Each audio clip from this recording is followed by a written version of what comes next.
नमस्कार मित्रों, मैं हिमांशु वर्मा आप सभी का स्वागत करता हूं अपने YouTube चैनल पॉलिटेक्निक क्लासेज में।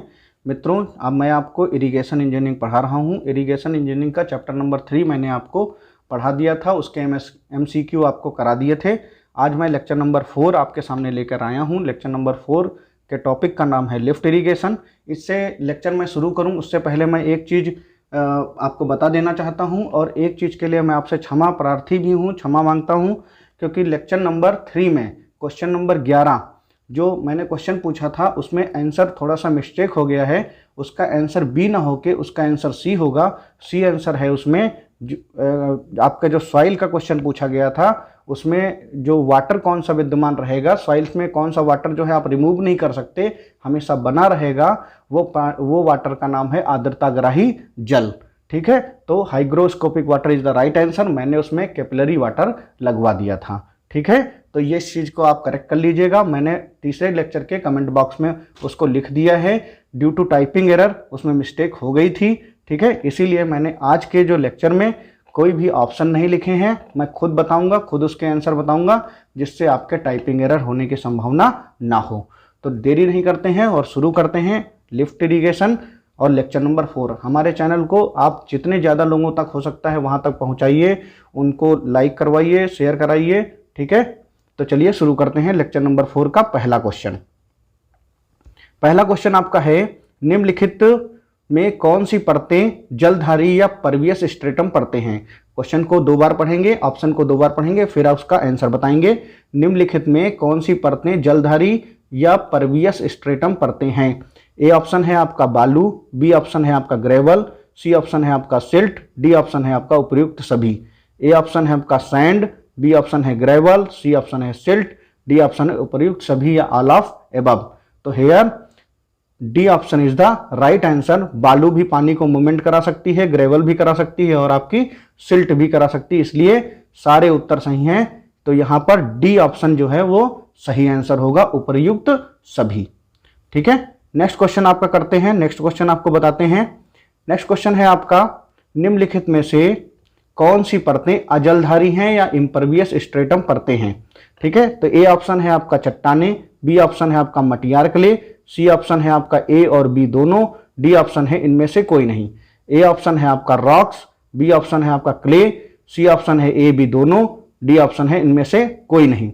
ठीक है, तो इसका C answer is the right answer. अजलधारी परतें कौन सी हैं, चट्टानों में भी वाटर का मूवमेंट नहीं हो पाता, इसलिए ये इम्परवियस स्ट्रेटम के अंतर्गत आती हैं। क्ले भी वाटर को रिटेन कर लेती है, पास होने नहीं देती, इसलिए इसको भी हम किसके अंतर्गत लाते हैं, इसको भी हम इम्परवियस स्ट्रेटम के अंतर्गत लाते हैं या अजलधारी स्ट्रेटम के अंतर्गत लाते हैं। नंबर 3 ठीक है, नेक्स्ट क्वेश्चन आपका, जब कोई प्रवेश्य परत या परवियस लेयर दो अप्रवेश्य परतों या लेयर के मध्य में फंस जाती है तो इसे क्या कहते हैं। ए ऑप्शन है आपका कन्फाइंड एक्वीफर, बी ऑप्शन है आपका अनकन्फाइंड एक्वीफर, सी ऑप्शन है आपका पर्च्ड एक्वीफर और डी ऑप्शन है इनमें से कोई नहीं।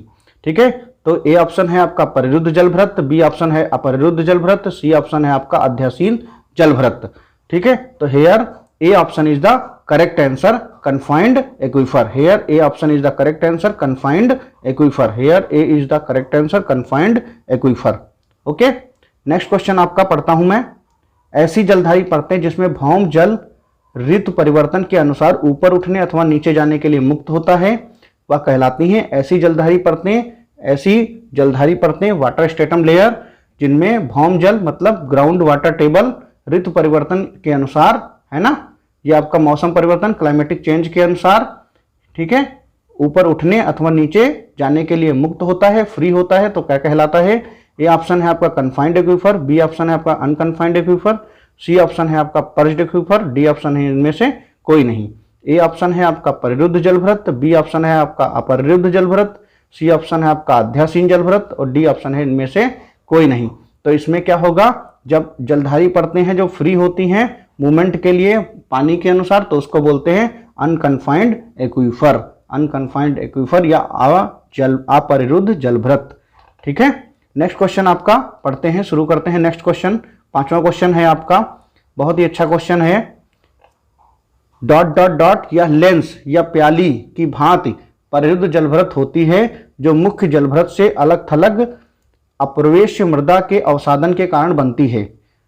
Dash dash dash dash dash यह लेंस या प्याली के समान, मतलब इस तरीके से, जैसे आपका लेंस होता है, लेंस या कांच की प्याली के समान आपका कप की तरह होती है, जो परिरुद्ध जलभरत होती है, जो मुख्य जलभरत से अलग थलग अप्रवेश मृदा के अवसादन के कारण बनती है। तो इसको क्या कहेंगे? ए ऑप्शन है आपका परिरुद्ध जलभरत कन्फाइंड एक्वीफर, और बी ऑप्शन है आपका अपरिरुद्ध जलभरत अनकन्फाइंड एक्वीफर, सी ऑप्शन है आपका अध्यासीन जलभरत या पर्च्ड एक्वीफर, डी ऑप्शन है इनमें से कोई नहीं। तो here C is the right answer, perched aquifer. इस क्वेश्चन को मैं आपको डिटेल में थोड़ा सा समझाता हूं। क्या होता है, जब कोई आपका लेयर, जैसे मान लीजिए कोई लेयर है और ये आपका ग्राउंड वाटर टेबल, यहाँ पर इस तरीके से कोई चट्टान जो है इस तरीके से कप के रूप में मुड़ जाती है, जबकि पानी असलियत में आपका इस लेवल पर होता है विद्यमान, ठीक है। तब इस तरीके मुड़ जाएगी तो ऊपर से आने वाला जो रिचार्ज जोन का वाटर है, जो पानी जमीन से इन्फिल्ट्रेट होकर आएगा, वो इसमें क्या होगा? भर जाएगा, ठीक है। लेकिन असलियत में पानी कहाँ है? वो यहाँ पर है। तो इस वाले पोर्शन को हम क्या बोलते हैं? अध्यासीन जलभरत बोलते हैं या परिरुद्ध जलभरत बोला जाता है। तो इसीलिए लिखा है लेंस या प्याली की भांति। तो ये हो गया परिरुद्ध, मतलब परिरुद्ध जलभरत हो गया आपका, ठीक है। कन्फाइंड एक्वीफर हो गया, क्योंकि इसमें एक लिमिटेड मात्रा में पानी है, अनलिमिटेड मात्रा में पानी नहीं है, इसीलिए इसको कन्फाइंड बोला गया है, ठीक है। और जो मुख्य जलभरत से, और मेन जलभरत यहाँ आपका कहाँ है? मेन तो यहाँ पर है, तो उससे बिल्कुल क्या हो गया? अलग हो गया। तो इसको क्या बोलेंगे? पर्च्ड एक्वीफर बोलेंगे, ठीक है। तो इस तरीके से मैंने आपको पूरा क्वेश्चन जो है वो समझा दिया है। नेक्स्ट आपका है छठा क्वेश्चन, जो कुआं भूमि की ऊपरी प्रवेश परत में छिद्र करके बनाया जाता है, इस प्रकार के कुएं को कहते हैं। जो कुआं भूमि की ऊपरी प्रवेश परत में छिद्र करके बनाया जाता है, इस प्रकार के कुएं को कहते हैं। जो कुआं भूमि की ऊपरी प्रवेश परत में छिद्र करके बनाया जाता है, इस प्रकार के कुएं को कहते हैं। ए ऑप्शन है आपका शैलो वेल्स, बी ऑप्शन है आपका डीप वेल्स, सी ऑप्शन है आपका ट्यूब वेल्स, डी ऑप्शन है आपका आर्टिजन वेल्स। ए ऑप्शन है आपका उथले कुएं, बी ऑप्शन है आपका गहरे कुएं, सी ऑप्शन है आपका नलकूप, डी ऑप्शन है आपका पाताल तोड़ कुआं। तो बहुत ही आसान क्वेश्चन है, तो इसमें सही आंसर आपका क्या होगा? उथला कुआं, जिसको आपको एक्सप्लेन करने की मुझे जरूरत नहीं है। अगर आपने नॉर्मल भी पढ़ा होगा तो आप जानते होंगे। अब नेक्स्ट क्वेश्चन आते हैं, जो डाटा वाइज क्वेश्चन कभी कभी पूछ लिए जाते हैं पेपर में, तो उन क्वेश्चन की बात करते हैं। उथले कुएं का व्यास कितना होता है? उथले कुएं का व्यास कितना होता है? तो ए ऑप्शन है 0.5 से 1 मीटर, बी ऑप्शन है 0.6 से लेकर 12 मीटर, सी ऑप्शन है 2 से 6 मीटर, डी ऑप्शन है आपका 12 से 20 मीटर। ए ऑप्शन है 0.5 से 1 मीटर, बी ऑप्शन है 6 से 12 मीटर, सी ऑप्शन है 2 से 6 मीटर, और डी ऑप्शन आपका है 12 से 20 मीटर। तो here the correct answer is 2 to 6 metre is the right answer. Here the correct answer is 2 metre to 6 metre. 2 metre से 6 मीटर होता है उथले कुएं का व्यास, ठीक है। नेक्स्ट आप बात करते हैं उथले कुएं की गहराई क्या होती है। नेक्स्ट क्वेश्चन है आपका उथले कुएं की गहराई क्या होती है।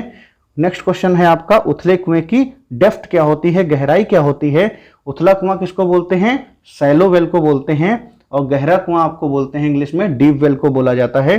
तो उथले कुएं की गहराई क्या होगी? ए ऑप्शन है आपका 2 से 5 मीटर, बी ऑप्शन है आपका 5 से 20 मीटर, सी ऑप्शन है आपका 25 से 30 मीटर, डी ऑप्शन है आपका 50 से 100 मीटर।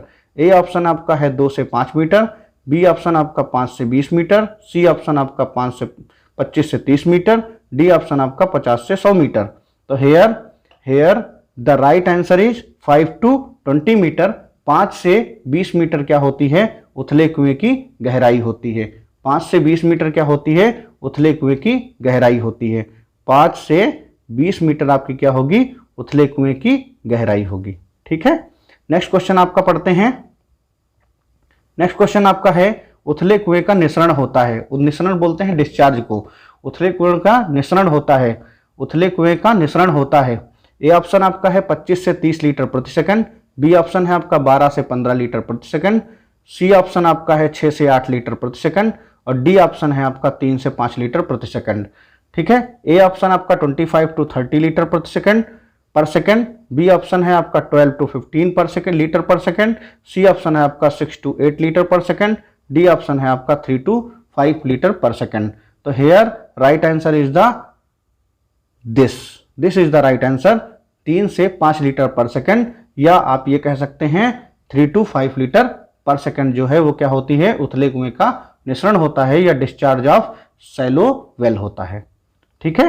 नेक्स्ट क्वेश्चन है, पक्के कुएं की गोले की मोटाई रखी जाती है। जो पक्का कुआं होता है इस तरीके से उसके गोले की मोटाई है, उसकी थिकनेस कितनी रखी जाती है ये पूछा है, इस चीज की वैल्यू पूछी है वहां पर कि पक्के कुएं के गोले की मोटाई कितनी रखी जाती है। तो आपका गोले को क्या बोलते हैं, स्टेनिंग बोलते हैं। ठीक है। ए ऑप्शन है आपका 30 सेंटीमीटर से 60 सेंटीमीटर, बी ऑप्शन है 60 सेंटीमीटर से 120 सेंटीमीटर, सी ऑप्शन है आपका 120 से 150 सेंटीमीटर, और डी ऑप्शन है इनमें से कोई नहीं। ए ऑप्शन है आपका 30 to 60 सेंटीमीटर, बी ऑप्शन है 60 to 120 सेंटीमीटर, सी ऑप्शन है आपका 120 से 150 सेंटीमीटर, और डी ऑप्शन है नन ऑफ दीज। तो here A is the right answer 30 to 60 centimetre. Here A is the right answer 30 to 60 centimetre. Here A is the right answer 30 to 60 centimetre. Next question आपका करते हैं। 11वां question है आपका, भौम जल के तल से कुछ मीटर नीचे चिकनी मिट्टी कंकड़ से युक्त ठोस अपारगम्य सतह प्रायः मिलती है। इस सतह को कहते हैं भौम जल के तल से कुछ मीटर नीचे चिकनी मिट्टी कंकड़ से युक्त ठोस अपारगम्य सतह मिलती है। इस सतह को क्या कहते हैं। तो देखिए क्या होता है, जैसे ये ग्राउंड लेवल है। ठीक है। चलिए पहले ऑप्शन पढ़ देते हैं, फिर मैं क्वेश्चन को आपको एक्सप्लेन करता हूं। ए ऑप्शन है आपका मोटा, बी ऑप्शन है आपका मटबरवा, सी ऑप्शन है आपका नागासन, और डी ऑप्शन है उपर्युक्त सभी। ठीक है। तो आप क्वेश्चन को समझते हैं। बोल रहा है कि जैसे ये आपका ग्राउंड जमीन है, जमीन का सेक्शन है, और यहाँ पर वाटर टेबल है। तो आपका ये पूछ रहा है इस वाटर टेबल के नीचे यहाँ पर इस जगह पर क्या मिलता है, कंकड़ युक्त जो ठोस लेयर मिलती है जिसको तोड़ के पानी ऊपर लाया जाता है धीरे धीरे, उसको क्या बोलते हैं। तो उसको ऑप्शन ए है मोटा, ऑप्शन बी है मटबरवा, और ऑप्शन सी है नागासन, और डी ऑप्शन है उपयुक्त सभी। तो देखिए ये थोड़ा सा लोकल लैंग्वेज में ये सब बोला जाता है, मोटा, मटबरवा, नागासन। ठीक है। इसलिए इसको मोटा लेयर बोलते हैं। इन टेक्निकल लैंग्वेज में मोटा लेयर ही जाना जाता है, लेकिन कहीं कहीं पर मटबरवा और नागासन भी बोला जाता है। इसलिए D answer is the right answer. Next question है आपका, गहरी घाटियों में अधिक ढाल पर दो प्रवेश सतहों या लेयर्स में फंसी प्रवेश या जलधारी तह में जली दाब के कारण पानी बाहर निकलने की चेष्टा करता है, बाहर आने की चेष्टा करता है। इस प्रकार से बने कुएं को कहा जाता है। गहरी घाटियों में अधिक ढाल पर, गहरी घाटियों में अधिक ढाल पर दो अप्रवेश्य सतहों के मध्य फंसी लेयर या जलधारी तह जो आपकी फंस गई है यहाँ पर। ठीक है। पानी बाहर आने का चेष्टा करता है, यहाँ से वाटर बाहर आने की चेष्टा करता है। इस प्रकार से बने कुएं को क्या कहते हैं, इस प्रकार से बने कुएं को क्या कहते हैं। ए ऑप्शन मैंने फिगर बनाया, आप समझ भी गए होंगे तुरंत ही। ए ऑप्शन उथले कुएं shallow wells, B option deep well गहरे कुएं, सी ऑप्शन नलकूप ट्यूब वेल, डी ऑप्शन आपका आर्टिजन वेल पाताल तोड़ कुएं। ए ऑप्शन आपका शैलो वेल्स, बी ऑप्शन आपका डीप वेल्स, सी ऑप्शन आपका ट्यूब वेल्स, डी ऑप्शन आपका आर्टिजन वेल या पाताल तोड़ कुएं। ठीक है। तो here D option is the right answer, पाताल तोड़ कुआं। ओके। नेक्स्ट क्वेश्चन है आपका, प्रारंभिक जल तल, जहां जल तल लिखा है वो वाटर टेबल है। जल का मतलब वाटर, तल का मतलब टेबल। ठीक है। तो प्रारंभिक जल तल, इनिशियल वाटर टेबल तथा गिरे हुए पानी या फॉलिंग वाटर के लेवल के ऊर्ध्व अंतर को मतलब वर्टिकल डिफरेंस को कहते हैं। वर्टिकल डिफरेंस मतलब कहने का मतलब ये है, मान लीजिए ये कुआं है। ठीक है। इसमें पानी भरा हुआ है और ये मान लीजिए ये डी था, डी गहराई तक पानी भरा था। अब क्या किया आपने, एक बाल्टी पानी रस्सी से बाहर निकाल लिया, एक बाल्टी पानी आपने रस्सी से बाहर यहाँ पर निकाल लिया। तो ये वाटर टेबल आपका डाउन हो गया, ये वाटर टेबल आपका यहाँ तक मान लीजिए गिर गया इस जगह। तो ये क्या होगा, डी माइनस डेल्टा, ये डेल्टा वाटर आपने निकाल लिया। तो फिर क्या होगा, तो वो उसका जो शीर्ष का अंतर होगा ये क्या कहलाएगा, यह पूछा गया है। तो ऑप्शन ए है रेशन हेड या अवनमन शीर्ष, ऑप्शन बी है सीमांत रेशन हेड, ऑप्शन सी है लाब्ध, ऑप्शन डी है उपयुक्त सभी। ऑप्शन ए है रेशन हेड या अवनमन शीर्ष, ऑप्शन बी है आपका सीमांत रेशन हेड, ऑप्शन सी है आपका लाब्ध, ऑप्शन डी है उपयुक्त सभी। तो ऑप्शन ए इन्फिल्ट्रेशन हेड या depression head is the right answer. इसको आप बोलेंगे इन्फिल्ट्रेशन हेड या डिप्रेशन हेड। ठीक है। नेक्स्ट क्वेश्चन है, दो कुओं की आपस में दूरी रखनी चाहिए। दो कुओं की आपस में दूरी रखनी चाहिए। ए ऑप्शन है 25 मीटर से 30 मीटर, बी ऑप्शन है 50 मीटर से 70 मीटर, सी ऑप्शन है आपका 75 से 180 मीटर, डी ऑप्शन है आपका 200 से 400 मीटर। अगर दो पास पास में कुएं होंगे तो दोनों का रिचार्ज के लिए एरिया नहीं मिल पाएगा, प्रभाव त्रिज्या नहीं उस तरीके से मिल पाएगी जिससे उसका पानी रिचार्ज हो सके। तो ए ऑप्शन है आपका 25 से 30 मीटर, बी ऑप्शन है आपका 50 से 70 मीटर, सी ऑप्शन है आपका 75 से 180 मीटर, डी ऑप्शन है आपका 200 से 400 मीटर। तो हेयर आपका जो सही आंसर है वो है आपका 75 से 180 metre. C answer is the right. C answer आपका उचित है, सी आंसर आपका सही है। नेक्स्ट क्वेश्चन आपका पढ़ते हैं, रहट के द्वारा। नेक्स्ट क्वेश्चन आपका 15वां क्वेश्चन है, रहट के द्वारा दिए गए पानी की ड्यूटी ली जाती है। रहट के द्वारा दिए गए पानी की ड्यूटी ली जाती है। ए ऑप्शन आपका है 1 से 1.5 Hector per cumec, B option है 8 से 12 हेक्टर पर क्यूमेक, सी ऑप्शन आपका है 15 से 20 हेक्टर पर क्यूमेक और डी ऑप्शन है आपका इनमें से कोई नहीं। ए ऑप्शन है आपका 1 से 1.5 Hector per cumec, B option है 8 से 12 हेक्टर पर क्यूमेक, सी ऑप्शन है 15 से 20 हेक्टर पर क्यूमेक और डी ऑप्शन है इनमें से कोई नहीं। तो आपका जो रहट होता है, रहट की आपकी पानी की ड्यूटी कितनी होती है? 8 से 12 hectare per cumec. B answer is the right. ठीक है। नेक्स्ट क्वेश्चन है एबीसीनियन। ठीक है, एबीसीनियन नलकूप। एबीसीनियन इंग्लिश में भी वही होता है, हिंदी में भी यही होता है। एबीसीनियन नलकूप में पाइप का व्यास होता है, ऑप्शन ए है 60 mm, ऑप्शन बी है 50 mm, ऑप्शन सी है 40 mm, ऑप्शन डी है 30 mm।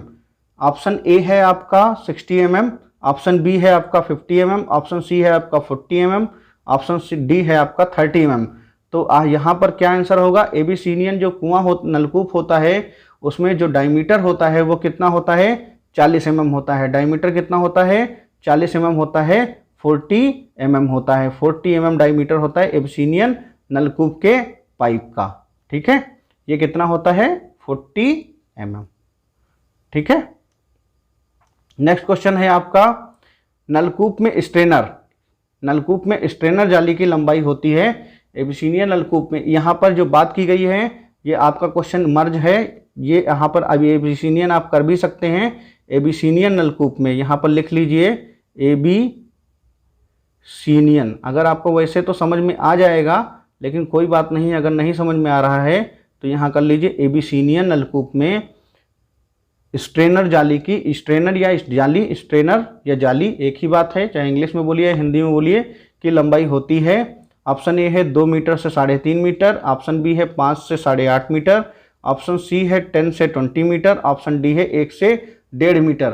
तो ऑप्शन यहाँ पर कौन सा सही होगा? जो स्ट्रेनर नलकूप में जाली की बात कर रहा है, जो एबीसीनियन नलकूप में स्ट्रेनर की बात कर रहा है, वो कितना होगा? D option is the right answer. क्या होगा? 1 से 1.5 मीटर। 1 से 1.5 मीटर। नेक्स्ट क्वेश्चन आपका 18वां क्वेश्चन है, बहुत अच्छा क्वेश्चन है 18वां। गहरा कुआं पंप या निमज्जित, इसको बोलते हैं डीप वेल पंप या समरसिबल का निसरण होता है। समरसिबल का निसरण होता है 600 litre per hour, 600 litre per second, 550 litre per second और 650 litre per second. D option इनमें से कोई नहीं। ए ऑप्शन है आपका 600 litre per second, B option है 550 लीटर पर सेकेंड, सी ऑप्शन है आपका 650 लीटर पर सेकेंड। तो here 550 litre per second is the right answer. Option B is the correct. ठीक है। नेक्स्ट क्वेश्चन आपका है, ये तो सब याद करने वाले क्वेश्चन थे, जो एक्सप्लेनेशन जहां जरूरी था वो मैंने आपको बता रहा हूं, बताता रहूंगा। ऑप्शन ए है जल रोटरी विधि से निम्न व्यास तक तथा निम्न गहराई तक का छिद्र किया जा सकता है। जो जली रोटरी प्रोसेस होती है जिससे हम ड्रिल करते हैं, उससे हम पूछा है कितनी गहराई तक और कितने व्यास तक का छिद्र किया जा सकता है। तो ऑप्शन ए है आपका 45 सेंटीमीटर से 150 सेंटीमीटर व्यास होगा और 200 से 2000 मीटर तक की गहराई तक का हम छिद्र कर सकते हैं। ऑप्शन बी में 25 सेंटीमीटर से 300 सेंटीमीटर व्यास तक एवं 50 से 200 मीटर गहराई तक का कर सकते हैं। ऑप्शन सी है 45 सेंटीमीटर से लेकर 50 सेंटीमीटर व्यास तक एवं 75 से 100 मीटर तक की गहराई तक छिद्र कर सकते हैं। ऑप्शन डी है 200 सेंटीमीटर से 300 सेंटीमीटर व्यास का एवं 1000 से 4000 मीटर तक की गहराई पर हम छिद्र कर सकते हैं। एक बार हम फिर से क्वेश्चन और फिर से ऑप्शन आपको समझाने की कोशिश करते हैं। पूछा गया है जलीय रोटरी विधि से निम्न व्यास तक की निम्न गहराई तक का छिद्र किया जा सकता है। ऑप्शन ए है 45 सेंटीमीटर से 150 सेंटीमीटर व्यास है और 200 से 2000 मीटर तक की गहराई का कर सकते हैं। ऑप्शन बी है 25 सेंटीमीटर से 300 सेंटीमीटर व्यास तक का एवं 50 से 200 मीटर तक की गहराई तक का। ऑप्शन ए है 45 से 50 सेंटीमीटर व्यास तक एवं 75 से 100 मीटर गहराई तक। ऑप्शन डी है आपका 200 सेंटीमीटर से लेकर 300 सेंटीमीटर व्यास तक एवं 1000 से 4000 मीटर गहराई तक का। तो इसका सही आंसर जो होगा वो आपका है ए option is the correct answer. 45 centimetre का क्या होगा, व्यास होगा। देखिए मैं आपको बता देता हूँ, जो आप गड्ढा करेंगे वो कितने यहाँ पर डायमीटर उसका क्या होगा, 45 सेंटीमीटर से लेकर आपका 150 तक इसका गड्ढा होगा जो इसका व्यास होगा। और जो गहराई करी जा सकेगी वो 200 से 2000 तक की कैपेसिटी है, उसकी क्षमता है उसकी गहराई करने की। ठीक है, नेक्स्ट क्वेश्चन पढ़ते हैं आपका, और यही आपका लास्ट क्वेश्चन होगा। नेक्स्ट क्वेश्चन है आपका केसिंग पाइप। केसिंग पाइप तथा स्ट्रेनर ठोस पाइप के बीच में वलयाकार खाली जगह में साथ साथ मोटी बालू या बजरी भर देनी चाहिए। यह एक ऊर्ध्वाधर फिल्टर का कार्य करती है। इससे नलकूप स्ट्रेनर पाइप बंद नहीं होते हैं। बजरी भरने की प्रक्रिया को कहते हैं। क्वेश्चन फिर से एक बार पढ़ते हैं, रिपीट करते हैं। केसिंग पाइप तथा स्ट्रेनर ठोस पाइप के बीच में वलयाकार खाली जगह में साथ साथ मोटी बालू या बजरी भर देनी चाहिए। यह एक ऊर्ध्वाधर फिल्टर का कार्य करती है। इससे नलकूप स्ट्रेनर पाइप बंद नहीं होते हैं। बजरी भरने की प्रक्रिया को कहते हैं। ठीक है, ऑप्शन ए है केसिंग, ऑप्शन बी है बेल प्लग, ऑप्शन सी है कवचिंग या कवचन, ठीक है, सराउंडिंग बोलते हैं। ऑप्शन डी है उपयुक्त सभी सही हैं। ठीक है, तो मैं पहले क्वेश्चन को फिर से समझाता हूँ, फिगर बनाता हूँ, फिर आप अंदाज़ा लगाइएगा कौन सा सही होगा, देन मैं आपको राइट आंसर बताऊँगा। तो केसिंग पाइप है, तो केसिंग पाइप हमारा जब हम बोरिंग करते हैं तो पहले हम पाइप डालते हैं लोहे का, उसके बाद हम उसमें क्या करते हैं भैया, प्लास्टिक के पाइप डालते हैं और जाली भी डालते हैं, करते हैं ना, ऐसे ही तो करते हैं। अब मान लो जब हमारा वाटर टेबल पर हम पहुंच गए और तो यहाँ पर हम जाली वाला पाइप डालते हैं जो छिद्रयुक्त होता है। मैंने आप सभी को पढ़ाया था, बताया था, छिद्रयुक्त पाइप होता है। अब इस पाइप में यहाँ पर ये बोल रहा है जो इनके बीच में जो गैप है, तो जब आप पाइप उठाओ तो यहाँ पर इस गैप को फिल करने के लिए यहाँ पर भर दो गिट्टी या बजरी भर दो। बजरी जब भर दोगे तो चूंकि जब ये केसिंग आप ऊपर उठा लोगे, इस चीज़ को तो ऊपर उठा ही लिया जाता है जिसको लोअरिंग बोलते हैं। जब हम लोहे के पाइप अंदर डालते हैं तो उसको बोरिंग बोलते हैं, और जब हम उसमें प्लास्टिक के पाइप डालकर और लोहे के पाइप बाहर निकालते हैं तो उसको क्या बोलते हैं, लोअरिंग बोलते हैं। तो जब प्लास्टिक के पाइप अंदर पड़ जाएंगे और अंदर जाली पड़ जाएगी तो यहाँ क्या करेंगे, यहाँ पर आप क्या करेंगे, एग्रीगेट डालेंगे, पत्थर डालेंगे, और जैसे आप पत्थर यहाँ पर ये एग्रीगेट डालेंगे, बजरी डालेंगे, छोटे छोटे पत्थर के टुकड़े डालेंगे, तो सैंड जब ये ऊपर को सक करेगा वाटर, क्योंकि जब वो पाइप होते हैं उसमें वाटर क्या करता है, ऊपर को सक्शन करता है, सक करता है। तो जब सक करेगा तो ये बालू जो है ऊपर नहीं आएगी और ये चीज़ यहाँ पर क्या नहीं होगा, पाइप जाम नहीं होगा। तो ये पूछा है ये प्रोसेस क्या कहलाती है, तो इस प्रोसेस को क्या बोलते हैं। ए ऑप्शन है आपका केसिंग, बी ऑप्शन है आपका बेल प्लग, सी ऑप्शन है आपका सराउंडिंग या कवचन, डी ऑप्शन है उपयुक्त सभी सही हैं। तो here C option is the right answer.